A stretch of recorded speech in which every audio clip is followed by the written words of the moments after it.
안녕하세요. 주목사입니다. 매주 목요일 신앙서적 한 권을 추천하고 함께 은혜를 나누는 한 권에 만나 159번째 시간입니다. 오늘 함께 나눌 책은 옥하는 지음 길입니다. 본서는 제자훈련 입문서로서 평신도의 자아상 정립을 위한 내용으로 채워져 있으며 평신도가 스스로를 일깨우도록 돕기 위한 훈련 교본입니다. 평신도를 깨운다에 이어 나온 이 책은 깨어진 제자들이 제자의 길을 가는데 필요한 요소들을 담고 있습니다. 저자인 옥하는 목사님은 선교단체 전유물이던 제자훈련을 개혁주의 교회론에 입각하여 창의적으로 재해석하고 지역교회에 적용한 교회 중심 제자훈련의 선구자입니다.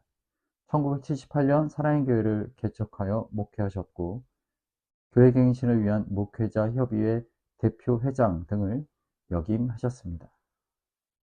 목차를 살펴보겠습니다.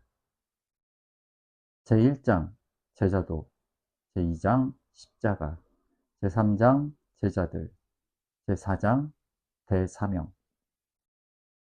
책 속으로 들어가 보겠습니다. 예수님의 공생애가 시작되면서 그분이 제일 먼저 하신 일은 제자들을 부르시는 일이었다. 그가 제자들을 택하신 이유는 그의 전도 사역을 계속해 나갈 그의 사람들이 필요했기 때문이다. 예수께서 필요로 하신 것은 그의 말이 그대로 인쇄된 산 교본의 구실을 할 수 있는 제자들이었다. 그들은 실제적인 의미에서 예수님의 몸이 되었고 그들을 통하여 복음 사역이 계속되고 모든 사람들에게 전파되어야 했다. 예수님이 요구하시는 제자의 길은 예수님이 이 땅에 계실 당시 지목하여 부르셨던 12제자와 현대를 살아가는 모든 성도들에게 동일하게 적용되는 교훈이다. 이 길은 성숙한 성도냐 아니냐에 따라 선택할 수 있는 사항이 아니다. 헌신한 자는 제자가 되기 위해 모든 것을 포기해야 하고 아직 헌신을 결단하지 않은 자라고 해서 대가 지불을 면제받을 수 있는 것이 아니다. 비록 모든 성도에게 똑같은 대가를 요구하지 않으셨다 할지라도 일단 예수를 믿고 무리 가운데서 앞으로 나온 사람이면 예수의 제자가 되는 길을 걸어야 한다고 주님은 말씀하신다. 사도행전을 보면 남녀를 가리지 않고 유대인, 사마리아인은 물론 심지어 이방인들까지 그리고 교회에서 리더십을 행사하는 지도자든 그렇지 아니한 평범한 성도의 한 사람이든 간에 예수를 주님으로 고백한 모든 사람이 다 제자라는 사실을 알 수 있다. 이 점은 모든 족속으로 제자를 삼으라고 하신 예수님의 대사명과도 일치한다. 그러므로 제자의 길은 예수님을 믿는 모든 사람이 걸어가는 길이요, 또 걸어가야 하는 길이다. 저자는 평생을 걸고 집중했던 제자 훈련의 사역이 결코 특별한 프로그램이 아니라 모든 그리스도인이 마땅히 걸어가야 할 길이라고 말합니다. 모든 그리스도인이 예수 그리스도의 제자임을 기억하고 제자로서 살아가는 삶이야말로 제자 훈련의 목표라고 말입니다. 제자와 증거가 얼마나 밀접한 관계를 가지고 있는지 알려면 복음서와 사도행전에서 보내다라는 동사가 얼마나 자주 제자라는 말과 붙어서 사용되었는지 보면 된다. 보내다라는 말은 무려 215번이나 사용되고 있는데 거의 다 예수님이 제자들을 증인으로 파송하는 내용과 관계되어 있다. 그리고 누가는 제자들 가운데에서 12명을 사도라는 특별한 이름으로 부르고 있는데 이건 역시 제자는 예수님의 증인이라는 사실을 강력하게 시사하고 있다. 사도, 아포스톨로는 보냄을 받은 자라는 의미를 가지고 있기 때문이다. 그들은 어떤 강요나 명령에 의해 예수님을 증거한 사람들이 아니었다. 제자들이 그들에게 전도하라고 명령하는 장면을 한 번도 발견할 수 없다는 것은 놀라운 일이다. 그들은 보고 들은 것을 말하지 않을 수 없도록 성령이 주시는 내적 충동이 있었던 것이다. 이는 초대교회 당시 아무도 말릴 수 없는 열정과 용기를 가지고 예수 부활을 외쳤던 증인들의 행동 기준을 설명할 수 있는 중요한 근거가 된다. 저자가 강조하는 제자의 삶이란 다른 말로 증인으로 보냄받은 삶을 의미합니다. 다시 말해 그리스도인으로서 살아간다는 말은 분명한 목적과 계획을 따라 보냄받아 예수 그리스도의 증인이 되어서 사명을 감당한다라는 말인 것입니다. 신앙생활의 목적이 윤택한 삶이나 복을 누리는 것에 있지 않고 보내신 분의 뜻을 이루어가는 삶임을 분명히 하고 있습니다. 제자에게 종의 직분은 예수님이 보여주신 모범이므로 피할 수가 없다. 예수님은 종의 몸을 입고 세상에 오셨다. 그리고 그는 종으로 한 세상을 사셨다. 나는 섬기는 자로 너희 중에 있느니라. 예수님의 전생에는 이 세상을 사랑하여 자기를 아끼지 아니하고 희생하는 헌신의 과정이었다. 마지막 6월절 저녁 식사 자리에서 교만으로 목이 굳어있던 제자들의 발을 손수 씻기시면서 섬김의 본을 보이신 것은 자신을 따르는 제자란 다른 사람이 아니라 섬기는 자라는 것을 행동으로 가르치신 산 교육이었다.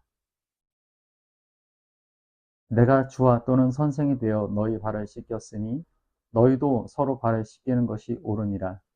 내가 너희에게 행한 것 같이 너희도 행하게 하려 하여 본을 보였노라. 예수님께서 십자가에서 자기 생명을 버린 것은 종으로서의 참모습을 마지막으로 확증하신 것이다. 인자에 온 것은 섬김을 받으려 함이 아니라 도리어 섬기려 하고 자기 목숨을 많은 사람의 대속물로 주려 함이니라. 제자가 종 대신 예수님의 일에 동참하는 길은 고난당할 준비를 하는 데 있다. 예수님께는 종이 되는 것과 십자가를 지는 것이 다르지 않았다. 제자의 사명은 생명을 잃을 각오를 하지 않으면 완수할 수 없다. 예수님께서 그의 제자들을 보내신 곳은 세상 임금이 주관하는 악한 세상이다. 그래서 종은 주인이 마시는 잔을 함께 마셔야 하고 주인과 같이 환난을 당할 각오를 해야 한다. 이런 의미에서 그리스도께서 사람 제자로 부르신 것은 죽으라고 부르신 것이다 라는 말은 지나치지 않다. 그러므로 종된 제자의 입장에서는 생명을 내놓는 것이 사는 길이요 생명을 아끼는 것은 죽는 길이 된다. 다시 말해 종과 고난은 함수 관계를 가지고 있는 것이다. 종된 직분은 예수님을 따르는 제자의 인격과 삶에 부분적으로 위임된 것이 아니라 완전하게 위임된 것이며 가끔씩 이행할 일이 아니라 계속적으로 실천해야 할 일이다. 종으로서 고난받은 것은 제자도의 보증서나 다름없다.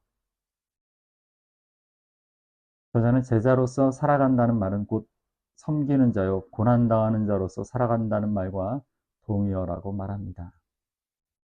제자가 되었으니 이제 높임을 받거나 모든 문제를 해결받는 평탄한 삶을 사는 게 아니라 오히려 더 낮아지고 더 힘든 삶을 살 수도 있음을, 아니 그런 삶을 살아가는 것을 마땅히 여기는 것이 제자의 길임을 강조하고 있습니다. 제자 훈련은 책상 앞에서 이루어지는 것이 아니라 삶 속에서 일어나는 역사이며 예수님을 믿기 위해 받는 것이 아니라 부르심을 받은 제자의 삶을 살기 위해 받는 것이다. 목표는 저 앞에 있다. 따라서 제자 훈련은 훈련받는 자의 인격이 예수님을 닮아가는 과정이다. 초대교회 성도들이 작은 그리스도라는 별명을 얻었던 것처럼 모든 성도들은 예수화 되어야 한다. 우리가 이미 살펴본 바와 같이 제자 훈련은 무엇보다 사람을 바꾸어 놓는 작업이 되어야 하며 훈련의 과정에서 인격적 위탁이 중요한 이유가 여기에 있는 것이다. 제자로 사는 것은 제자처럼 생각하거나 제자처럼 말하는 것이 아니다.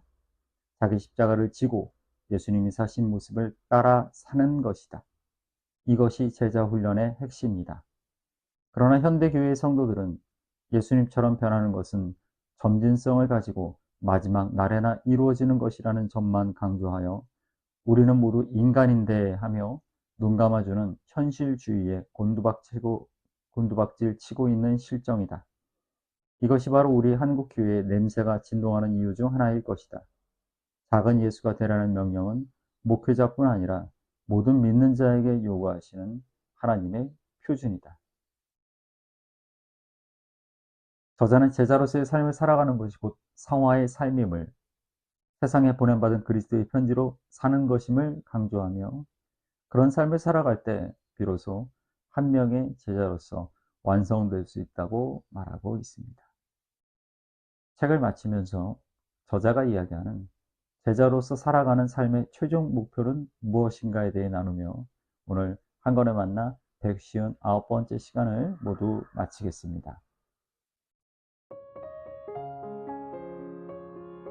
예수님의 제자로 훈련받는 것은 우리의 전 생활 영역에서 예수님을 고백하고 증거하는 증인이 되는 것이다. 건강한 제자 훈련은 성령이 주시는 내적 충동을 억제하기 어려운 증인들을 만들어내고, 하나님께서 성도를 불러 이 땅에 세우신 교회는 다가올 하나님의 나라를 미리 세상에 보여주는 청사진이다. 결코 완전하게 보여줄 수는 없겠지만 최소한 닮은 꼴이어야 하는 것이다. 예수의 냄새가 나야 하는 것이다. 그렇지 않으면 성도가 이 땅에서 일생을 살아가야 할 이유는 없다. 하나님이 세상 속에 교회를 세우신 것은 그만큼 우리에게 책임을 지우신 것이다.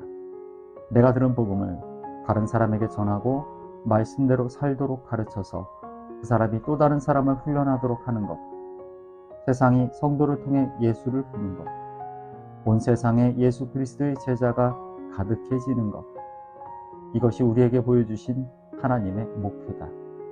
그리고 온 세상에 예수 그리스도의 복음이 전해져서 모두가 그의 영광을 보게 되는 날, 하나님 나라가 이 땅에 임할 것이다. 평안한 저녁 되시고요. 교회에서 뵙겠습니다. 감사합니다.